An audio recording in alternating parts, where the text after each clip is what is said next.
दो लफ्जी आसान जुमले। पढ़ो और लिखो सिलसिला नंबर 2। स्कूल जा, स्कूल जा। सबक पढ़, सबक पढ़। होमवर्क कर, होमवर्क कर। कहानी सुनाओ, कहानी सुनाओ।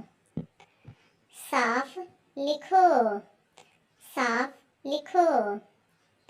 गीत गाओ, गीत गाओ। इबादत कर, इबादत कर। नमाज पढ़ो, नमाज पढ़ो। रोज़ा रखो, रोज़ा रखो।